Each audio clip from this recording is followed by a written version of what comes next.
I do not think that there is any other quality so essential to success of any kind as the quality of perseverance. It overcomes almost everything, even nature. Every right implies a responsibility, every opportunity an obligation, every possession a duty. I have ways of making money that you know nothing of. If your only goal is to become rich, you will never achieve it. The most important thing for a young man is to establish a credit, a reputation, character. Charity is injurious unless it helps the recipient to become independent of it. I believe that thrift is essential to well-ordered living. Singleness of purpose is one of the chief essentials for success in life, no matter what may be one's aim. Good management consists in showing average people how to do the work of superior people.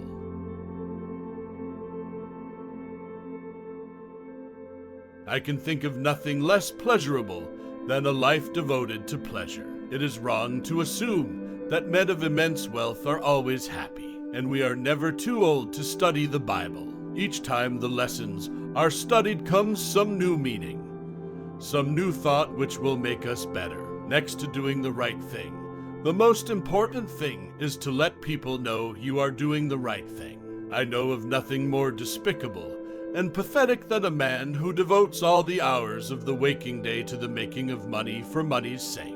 We can never learn too much of his will towards us, too much of his messages and his advice. The Bible is his word, and its study gives at once the foundation for our faith and an inspiration to battle onward in the fight against the tempter. Don't blame the marketing department. The buck stops with the chief executive. The only question with wealth is, what do you do with it?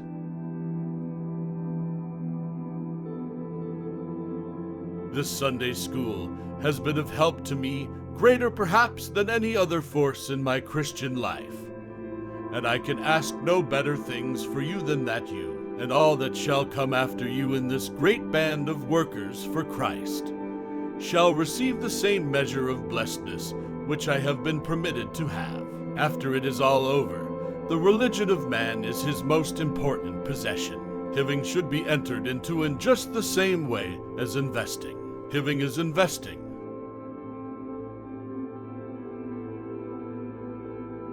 Good management is the art of making problems so interesting and their solutions so constructive that everyone wants to get to work and deal with them. Most floods are caused by man, not weather. Deforestation, levee construction, erosion, and overgrazing all result in the loss of ecosystem services. The first rule of sustainability is to align with natural forces, or at least not try to defy them. Real change occurs from the bottom up. It occurs person to person, and it almost always occurs in small groups and locales, and then bubbles up and aggregates to larger vectors of change. Always leave enough time in your life to do something that makes you happy, satisfied, even joyous. That has more of an effect on economic well-being than any other single factor. All is connected. No one thing can change by itself.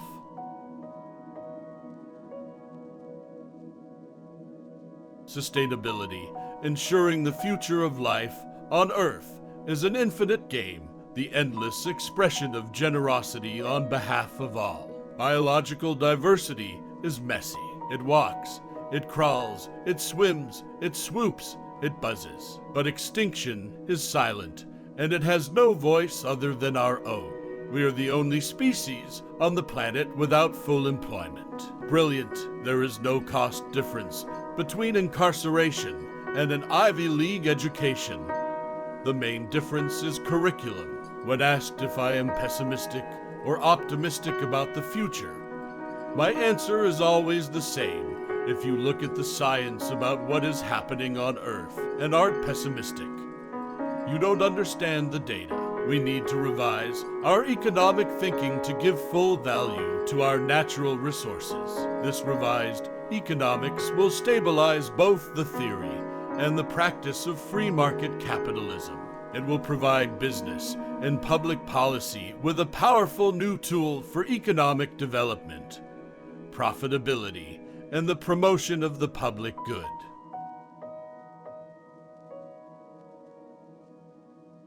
Writing is my way of diving deep into an issue. My approach is to watch, read, and listen, sometimes for years, in order to grasp the dynamics, resistance, and patterns of thought that repeat and impede progress and breakthrough. This planet came with a set of instructions, but we seem to have misplaced them. Civilization needs a new operating system. What we are missing, utterly and completely, in this government is accountability, that appropriation of resources, and the transformation of them into goods and services through the European production system characterized, and characterizes to this day, all industrial systems, including the information age. It is possible for the assembly line worker consigned to tightening the bolts on the transmission, and the office worker who processes medical insurance claims to work with pride and efficiency. But it's not easy to maintain that attitude.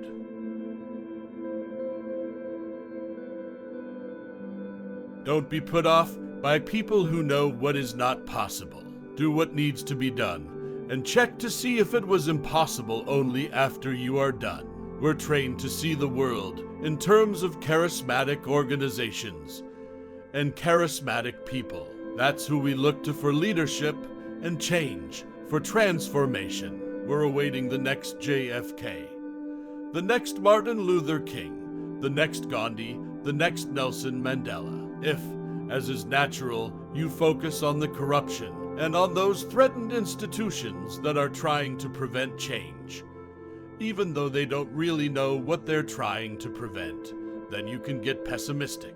Green business is not about tie-dyed t-shirts. It's about transforming the industrial system itself into one that looks at all the connections. Seeing the world around you clearly is a critical step in developing an idea for a business, carrying out that idea, and then thriving with an ongoing concern. Through choice, predilection, lack of education, impatience, or other causes, the entrepreneur lives in a way outside the mainstream.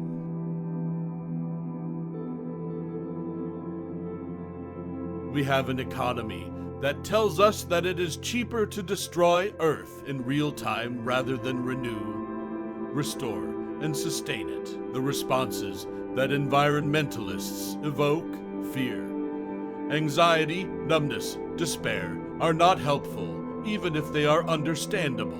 It should be fascinating, even enthralling, to be in the milieu of environmental change. People are naming it the third wave, the information age, etc., but I would say those are basically technological descriptions, and this next shift is not about technology, although obviously it will be influenced, and in some cases expressed by technologies. What I see everywhere in the world are ordinary people willing to confront despair, power, and incalculable odds in order to restore some semblance of grace, justice, and beauty to this world. We assume that everything's becoming more efficient, and in an immediate sense that's true.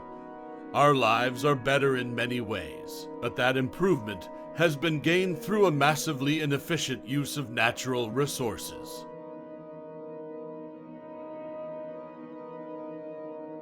And also, more and more businesses really want to do the right thing.